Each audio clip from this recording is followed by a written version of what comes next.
दोस्तों जय मसीह। आज का विषय है यहोशू की कहानी का संक्षिप्त विवरण। तो शुरू करते हैं यहोशू के बारे में। यहोशू जो नून का पुत्र था और यहोशू नाम का अर्थ है परमेश्वर उद्धार है।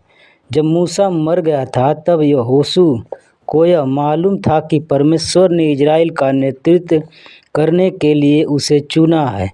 तब अपनी सेना को तैयार करने से पहले यहोशू को खुद को तैयारी करने की ज़रूरत थी। परमेश्वर ने यहोशू से वादा किया कि यदि लोग हमेशा उसके वचनों का पालन करेंगे तब वाचा के देश में यहोशू को सफलता और जीत हासिल होगी। इजरायलियों ने यहोशू का और परमेश्वर के वचनों का हमेशा पालन करने का आश्वासन दिया।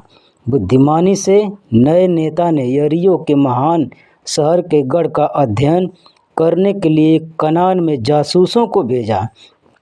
इजराइल की पहली लड़ाई लड़ी जाने वाली थी। किसी ने यरीहो के राजा को बताया कि शहर में जासूस हैं। उसने अपने सैनिकों को उन्हें ढूंढने के लिए भेजा। राहाब के घर में पुरुषों की खोज जारी हुई। जहां वे रह रहे थे सैनिकों ने उसके दरवाजे को बुरी तरह से पीटा। राहाब ने जल्दी से उन पुरुषों को कुछ पटुओं के नीचे छिपा दिया। जब सैनिक चले गए तब राहाब ने लाल रंग की डोरी की मदद से पुरुषों को शहर की दीवार के बाहर सुरक्षित नीचे उतार दिया। वह जासूसों की मदद क्यों की थी? क्योंकि वह जानती थी कि परमेश्वर उनके साथ था। वह चाहती थी कि परमेश्वर उसके जीवन को बचा ले।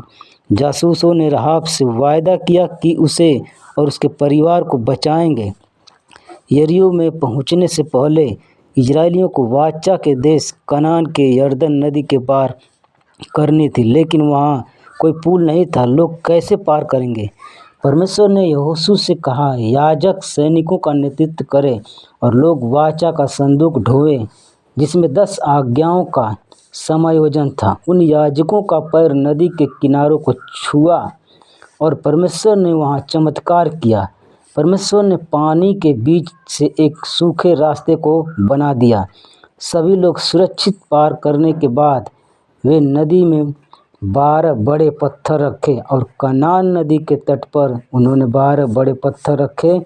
यह उनके बच्चों को परमेश्वर की महान शक्ति और प्रेम के बारे में सिखाने के लिए याद दिलाने में मददगार होने वाला था।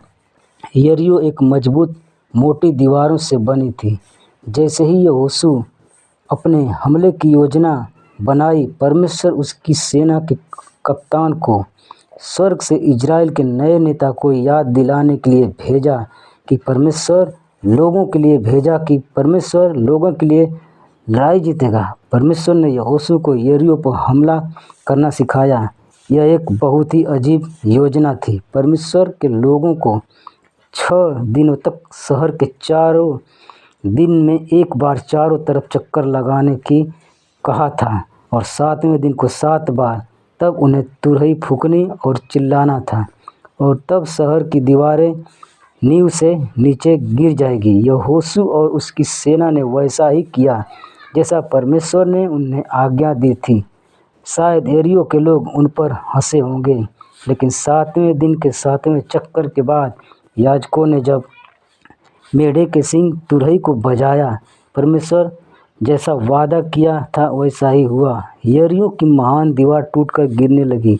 उन दीवारों में केवल राहाब का घर सुरक्षित था। उसने अपने खिड़की से लाल रंग की डोरी लटका कर छोड़ दिया। जल्दी से यहोशू और पुरुषों ने राहाब तथा उसके परिवार जनों को बचा लिया। परमेश्वर की आज्ञा के अनुसार यरीहो नष्ट हो गया। सत्यनिष्ठा से यहोशू यरीहो के सोना, चांदी और खजाने को परमेश्वर की सेना के लिए समर्पित कर दिया। फिर वह इस दुष्ट शहर के पुनर्निर्माण करने वाले किसी भी पर एक अभिशाप रख दिया। जल्द ही कनान में सब लोगों को यह पता चल गया कि यहोशू ने यरीहो को कैसे हराया है। वे जान गए कि परमेश्वर उन लोगों के साथ था। याद रखिए, हम इस कहानी से ही सीख सकते हैं कि जो परमेश्वर योजनाएं बनाता है वो परमेश्वर हमारे लिए उसे ज़रूर पूरा करता है।